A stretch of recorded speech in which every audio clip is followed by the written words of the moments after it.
empieza a hablarle a los príncipes y le empieza a hablarle a los reyes. ¿Por qué? Dice, porque ustedes no guardaron el pacto que hicieron en mi presencia.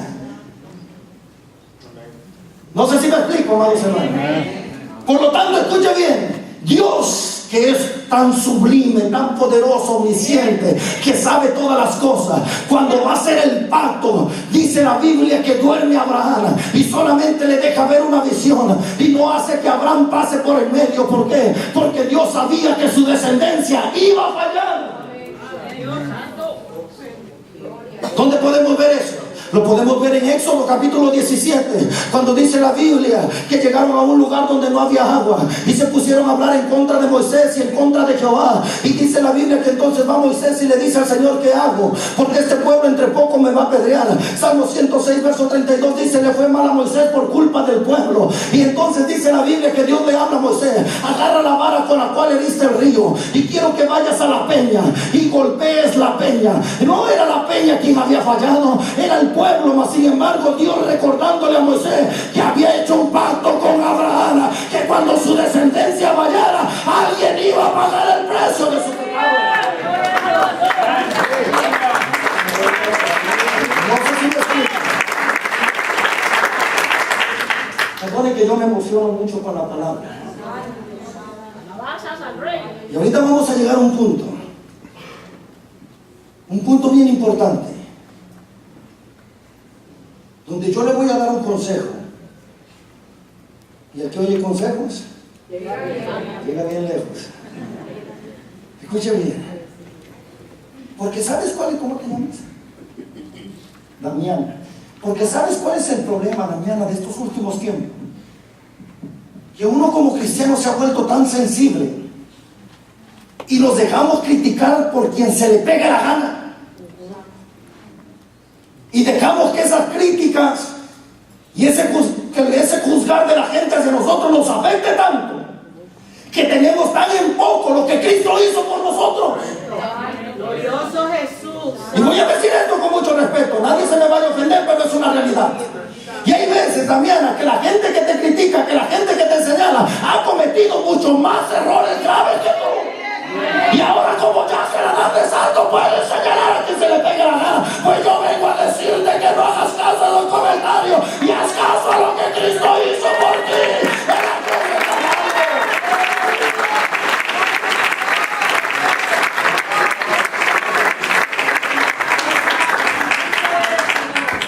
Predicadores que porque Dios ya les dio una trayectoria y una unción, ya se atreven a ofender a Raimundo y a medio mundo, porque según ellos son muy espirituales y se les olvida que no, el evangelio no depende de nosotros, el evangelio depende de lo que Cristo hizo en la cruz.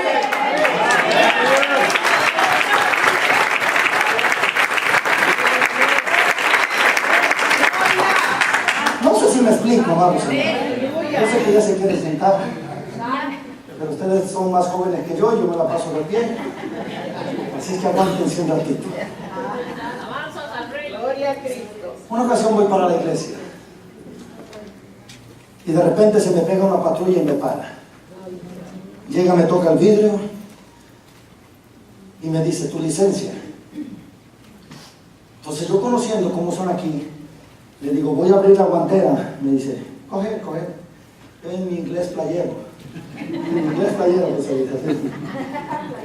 Y entonces le doy mi licencia y se va la patrulla. Cuando regresa me abre la puerta y me dice, bájate. Yo me bajo, porque el dicho iba a decir la Biblia, no, el dicho dice, el que nada debe, nada debe.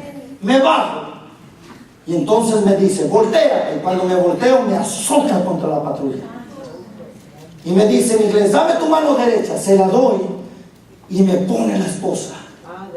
Cuando me puso esa esposa, yo todavía no era casado y le dije al Señor, Señor, esa esposa no te pedí.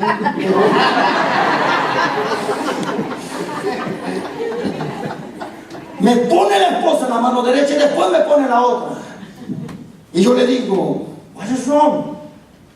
Y no me decía nada. Cuando me meto a la patrulla, en la pantalla decía, llévatelo arrestado.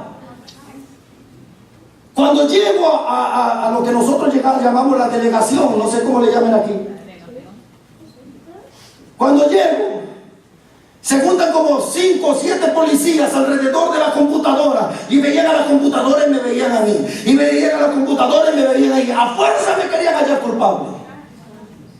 De repente sale el policía que me había llevado preso y me dice, quítate el cinturón y quítate las ojetas. Y yo le digo, ¿qué pasa? Me dice, vas preso. Y entonces yo me empecé a preocupar. Lo interesante que me llamó la atención, hermano Mario, que cuando yo llegué a la delegación no había nadie. En cuestión de 5 minutos ya había un montón. Hasta en la cárcel fui de bendición.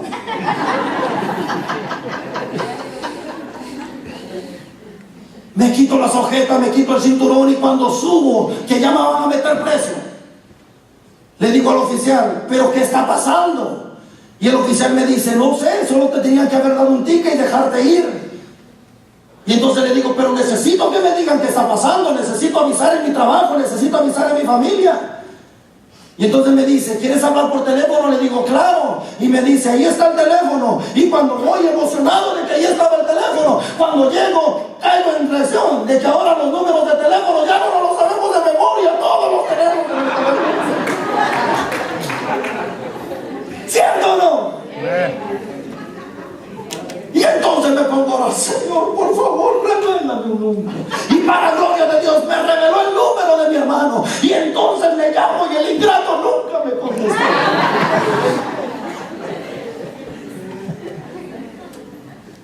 Nunca me contestó.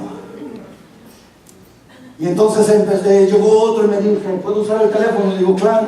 Y yo me quedé un ratito parado ahí pensando qué iba a hacer. Y este hombre llama a su familia y le dice, ¿sabes qué? Estoy preso, pero me dejan ir con una fianza de $25,000.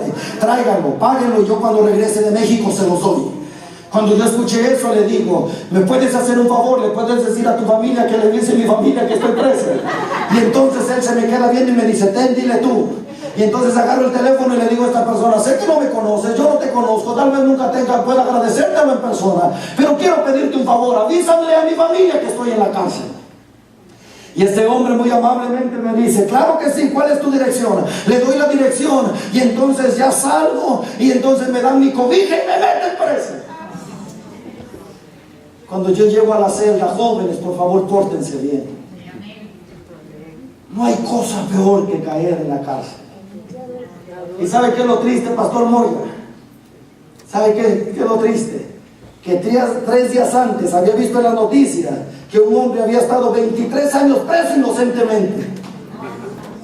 Pues cuando yo ya me veo preso, en medio de esa oscuridad, en medio de un olor a orines, todo horrible, yo me empezó como a entrar en pánico y una desesperación, y el diablo tocaba mi mente y me decía, aquí te vas a quedar preso, aquí te vas a quedar preso. Entonces me tiré de rodillas, no me importó el olor, no me importó lo sucio que estaba, me tiré de rodillas y empecé a hablar con Dios, y empecé a hablar de todas las promesas que Él me había dado para mi vida y ministerio. Yo le decía, es más grande tu palabra que esta cárcel, es más grande tu palabra que lo que el hombre me quiere hacer, es más grande lo que tú me has dicho.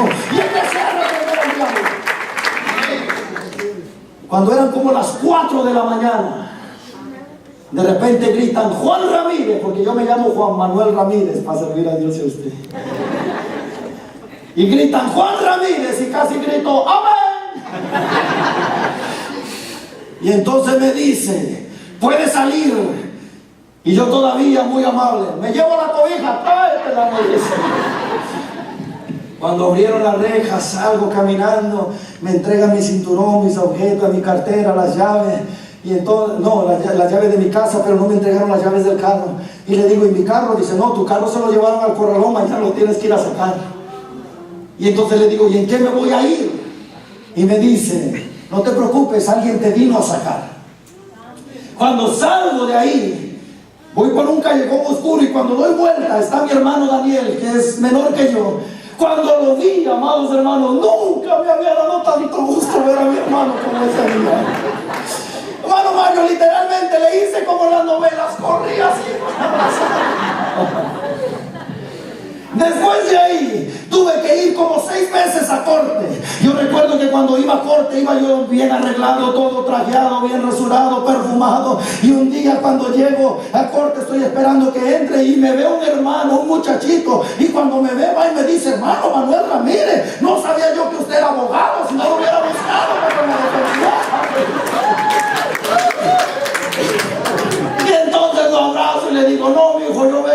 mismo que tú, le digo.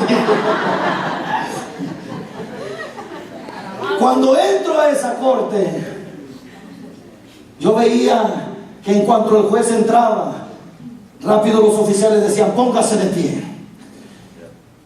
No dejan a nadie estar masticando chicle. No dejan a nadie estar hablando por teléfono. Y entonces, escuche bien, como después de 6 citas, al final me dicen: hemos comprobado que la persona que buscábamos no es Juan Manuel Ramírez, es José Manuel Ramírez. Pero como tenemos las mismas iniciales y resulta que nacimos en el mismo día. Y entonces me dicen, pero me hicieron agarrar un abogado y todo. Y entonces me dicen: eres libre de los cargos que se te habían dado. Le digo: pero necesito que me den un papel. Me dice: sí, no te preocupes.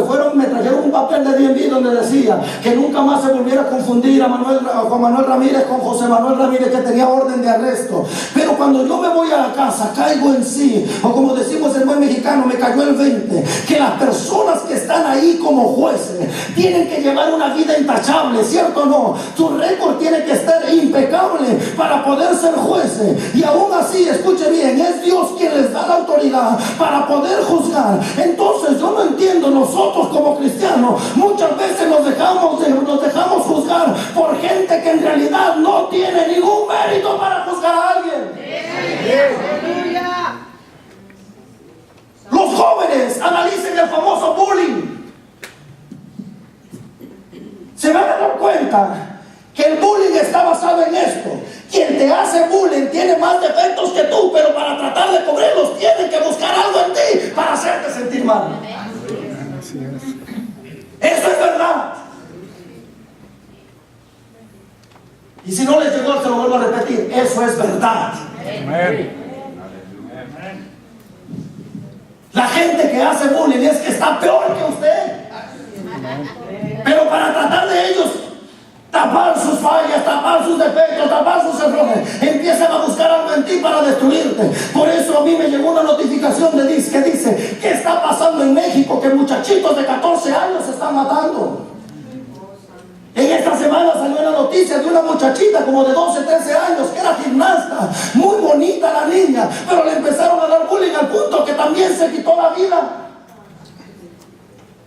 Y ¿sabe qué es lo triste, amados hermanos? Que dentro de la iglesia muchas veces nosotros caemos en ese juego, que nos dejamos llevar por lo que empiezan a decir los demás. Pues yo vengo a decirte que los demás no han hecho nada por ti.